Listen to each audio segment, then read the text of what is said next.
I started off actually as a waitress. Uh-huh. And I pushed myself. I stayed hungry, to be honest.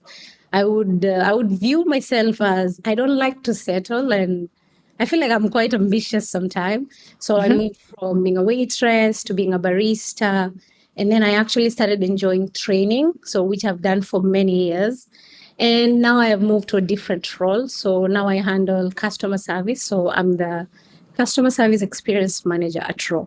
If you've ever thought about doing business in the Middle East, or you're just curious about what's happening in one of the most exciting coffee markets in the world, we've launched a new direction for the Map of Forward Middle East podcast as an invaluable resource to help you find out more about doing business in the region. It features real conversations with values-driven entrepreneurs and businesses that have been operating in the region for years. Just as the global podcast, the Map of Forward Middle East podcast will talk about opportunities, challenges, and the realities of building something sustainable in a fast evolving market. The show is in English and the guests are deeply inspiring. Search Map of Forward Middle East wherever you get your podcasts, hit subscribe and share it with your friends. Welcome to the Map of Forward Middle East podcast, friends. I'm your host, Lee Safar, and this is episode 1 of a brand new 5-part series.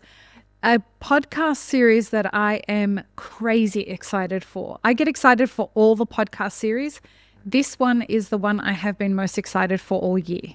So welcome. I'm really thrilled to welcome to the podcast Purity Wangare, Sai On, and Ran Gurung from Raw Coffee Company. Guys, welcome to the podcast for the very first time. It's a pleasure to have you. Thank you. Thanks for having us as well. We are talking about how a coffee career in the Middle East changed my life. To give everyone out there that's listening some context, these three work for a company that I have a huge amount of respect for. Matt and Kim from Raw Coffee, the founders, came on the podcast, and on the Middle East podcast, they've both been on the global podcast, and they are the OG, the original specialty coffee shop in all of the Middle East. And what they have built over 17 years, is it 18 years now or 17 years? 18 years. 18. Over 18 years is remarkable. They have a team, and I've worked with this team doing a few consulting kind of workshops and stuff like that. I have had the deep pleasure to work with these guys and get an insight into the way that they look at their careers.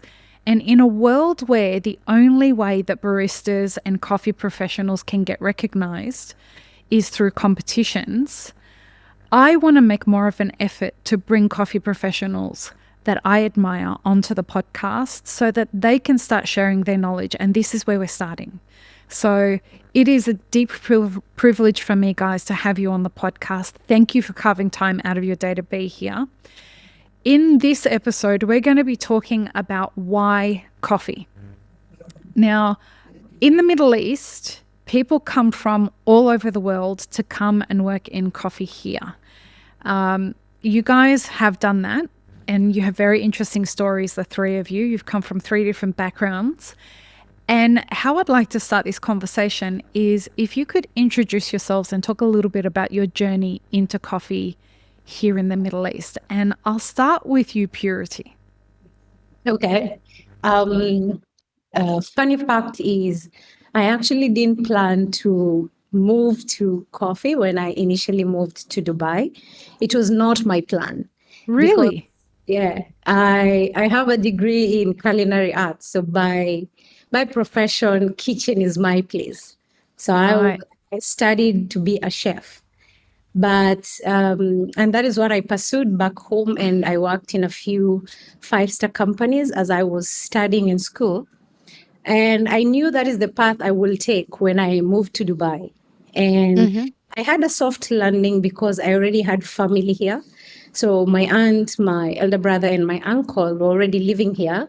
And both my brother and my uncle were in hospitality. So naturally, that is the route I thought I would take. And they worked in nice places, 5-star and a 7-star hotel. So I knew for sure the Dubai dream, everything is posh, everything is glitters. And my aunt worked in Victoria's Secret. So when I saw where they worked, naturally, I thought that is where I will end up. Uh-huh. So as I did my interviews when I moved to Dubai, I did many places. In 2015, I would say the job market was really good. So there were plenty of opportunities compared to now. So I did a couple of interviews. But when I walked to Raw Coffee, it was very different. It was a very different vibe. It was very chilled. It was very down to earth. It was not the glitter. It was not the posh. There was no fake smile. So that stuck with me. And I feel like actually I didn't choose coffee. I feel like coffee chose me. And Wow. that is how I ended up in coffee industry. And what do you do at Raw now? I started off actually as a waitress. Uh-huh. And I pushed myself. I stayed hungry, to be honest. I would view myself as I don't like to settle, and I feel like I'm quite ambitious sometimes. So I moved from being a waitress to being a barista, and then I actually started enjoying training, so which I've done for many years. And now I have moved to a different role. So now I handle customer service. So I'm the customer service experience manager at Raw. Recently promoted, I will say. I wanted to congratulations, Purity. Well done. Thank you so much. My pleasure. And Ron, how about you? How did you get into coffee? Where are you from, first of all? Purity, I didn't ask you that. Where are you from? I'm originally from Kenya. Okay. Yeah. Okay. And Ron, what about you? Where are you originally from? So I'm from Nepal, a small country. I'm from Nepal, a small country from the top of the world. Yeah. For me, it was the coffee hits me when I was in college. I would say. So we used to have a gathering in the morning all the time in the cafe. I can see people going there who is going to the offices. They have to have a coffee before going to work. So I love the gathering they had there. So I want to know more about coffee. So after my college, uh, I did a training course, like a basic training coffee course back in Nepal. So that time, at that moment, I saw a big gap in coffee demand and supply. And the I think coffee is still growing. Back then, we didn't have that much of knowledge about coffee.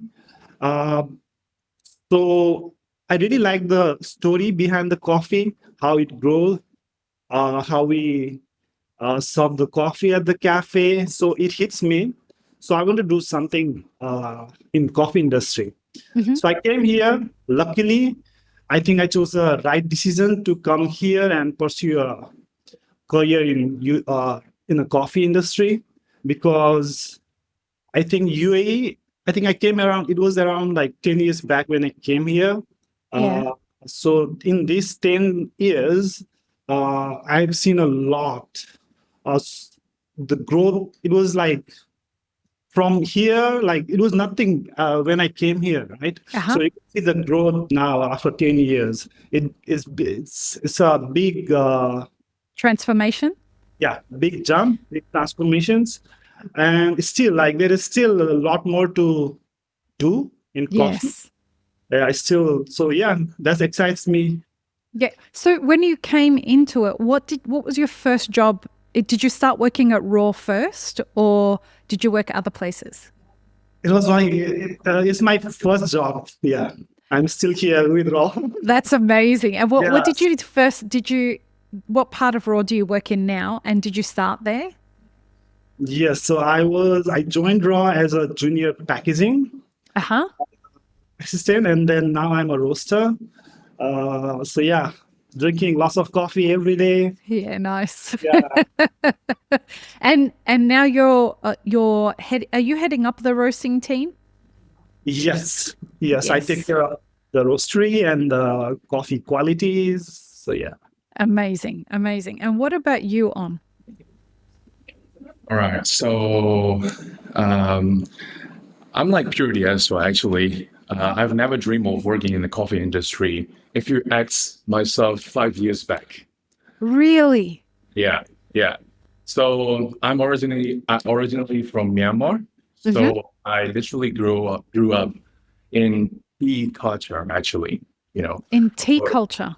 yeah, so it's tea shop culture. So I mean, funny thing about it is like it's really big market there in Myanmar as a tea shop, you know. Yeah. Uh, I just want to like share some information about tea as well. Uh, with only three ingredients, which is black tea, Yeah. condensed milk, and evaporated milk, Yeah. you can make around like 15 to 16 menu out of Yeah. it.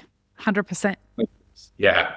So whatever, like, so we go to the tea shop like every day ritual, Mm-hmm. you know, and the only coffee that I know is like instant coffee.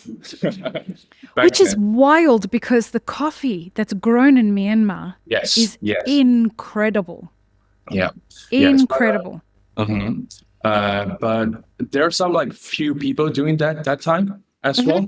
But how can I say, like, nobody sees as a market like that.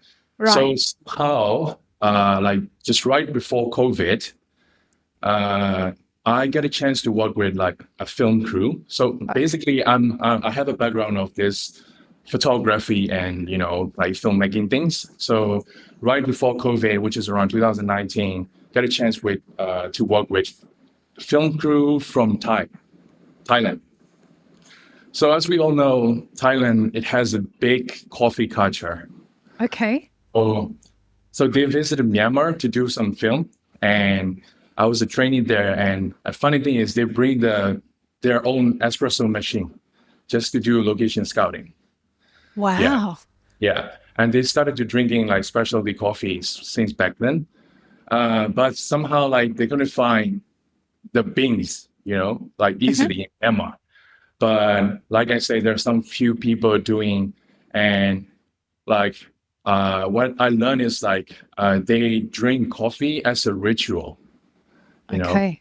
So every morning before we start this, the routine or whatever the work, they go to the coffee shop, and I mean with their own espresso machine, Yeah. and then take the beans from the coffee shop, and then enjoy the coffee like, Together. yeah, together before any work. And by that time, I'm only drinking, any sweet coffee because I have Right. zero knowledge about coffee. And yeah, I mean, when they left, uh, that ritual of making coffee stayed with me. Mm-hmm. And and then the COVID hit, I got nothing to Lean do. into the microphone for me. Sorry. That's okay. Yeah. And then the COVID hit, and I got nothing to do. But that coffee ritual, I bought myself a 360 set, Okay. and started to do, like brews every morning as a daily meditation, Yeah, I got to learn from YouTube and all this stuff. And also I commit myself uh, to get this course from Barista Hustle, the Okay. things. And like uh, later on, I found out that there are some limits staying in Myanmar and learn these things, Okay. because it's not very accessible to buy the beans and try the beans from different origins and stuff, Okay. and because nobody drinking it. Mm-hmm. It's not, yeah, because it's the tea culture, as I said.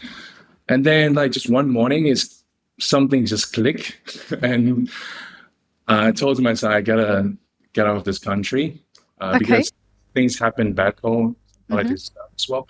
So I started to find like some opportunities. Okay. And first, I was thinking about going to Thailand, but there was COVID and some rules to get to that country. And but that time UAE was the easiest to come. Yeah, since then. And then I was like, okay, I decided to come to UAE, and what am I gonna do next? Okay, I'm gonna learn coffee.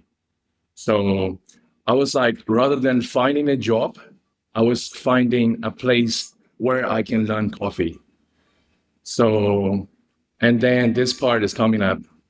Shout out to Filter Magazine. Do you know Filter by Andy? So I was like scrolling through Instagram and I found Raw through his page. Okay. Click the Raw Instagram and like it was like love at first sight.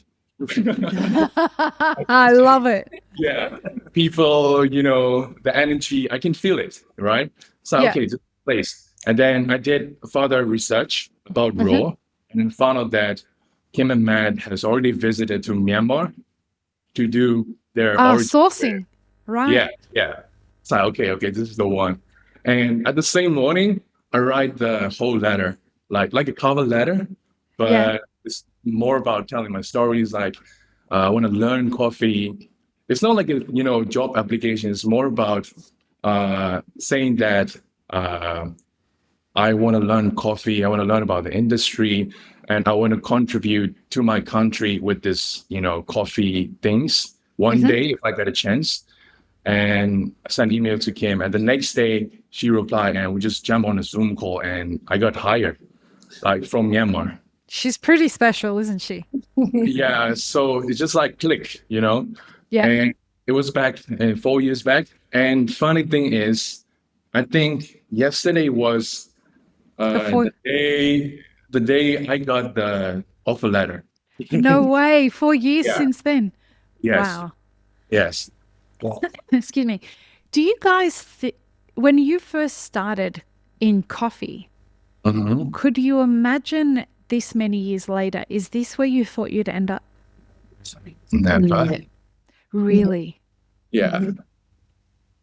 Like you can see Ron is having like a whole movie happening in his head thinking about that. I'm picturing myself. Tell me what you thought it would be like compared to what it is like in coffee. Yes, sir. Yeah. So, okay, to continue my story, I started as a junior waiter when I and then slowly I grew as a barista, and now I'm working as a visual storyteller, helping the marketing of Raw, like storytelling and stuff. And like during this 4 years, like as a barista, as a visual storyteller, like I can see that coffee industry is like, changing in a fast pace. It's very evolving. Like I mean, very fast, and you can see like new coffees like every other day, new machines, new like everything, cafes and stuff. But there's one thing that's never changed, which is like I think human connection. Yeah. So and I think that's one of the reasons why I'm still in this coffee industry. Rather than chasing this like the nicest things or whatever. I mean, it's good, but over time, I think I changed my perspective a little bit, and then, that's one of the most big thing for me, which is like human connection over coffee. Yeah. I agree with you on that. For me, it was the same experience. For me, it was like a drug, being on bar every day, connecting with people, having conversations with them, seeing their reaction to receiving a coffee that just made them so happy. Yeah. And then like them coming back of all of the cafes they could choose to, and they walk past many, many cafes. They were excited about coming to the espresso machine that I was working at. And we built this connection that, I worked as a barista by choice. I was offered very many jobs and people tried to fund businesses and stuff like that. I didn't want to. I loved the hospitality element of being a barista. I think it's the best job I've ever had. And I've worked in a couple of different industries. And what really blew my mind about coffee, I couldn't believe after being in the corporate world that I was getting paid to make coffee and socialize with people. Yeah. I couldn't believe that you get paid to do something like that. And it's such a gift in such a disconnected world that this is the thing in a neighborhood that brings people together. How about you, Purity and Ron? Where did you guys see this going? Instead of where it's where it's ended up? I actually thought by now I'll be back home because Wow. moving here was specifically to get knowledge and build some capital, because like any other person who moves to Dubai, you're looking for greener pastures. So I really never expected I'll stay a decade later and I'm still here. Wow. So yeah. So initially, you know, when I moved and I started working in coffee, it was just mind blowing. I didn't even know what a flat white was at all. I was never into coffee completely. But the more you start learning, the more you interact with people from different walks of life, then you just keep staying because you know, fall in love with the process. You fall in love with the people. You fall in love with how a small beverage can create magic, can spark conversations that literally changes your life. I started off very young and now I'm a mom as well. So Wow. it is rewarding if you can. The industry has given back because it has given me the flexibility of not only growing a career, but at the same time being able to grow a family. So Yeah, wow. I didn't expect I would be able to do that in this part of the world. That's really inspiring. What about you, Ron? Where did you think you'd be this many years later? So when I decided to come here in UAE, so my plan was to come here just to learn Yeah. and go back in 4 years' time. Oh, really? So I'm here for more than 8 years now, almost, yeah. So the thing is the learning part again, like it's never ending, right? So I really want to take myself, what I'm learning right now, back to my country. Because still, like, we are a small market, but still there is a huge gap in between on and the supply. I really like the first of all is like, I really like the culture, the coffee cultures, where it starts from, you know, the farm.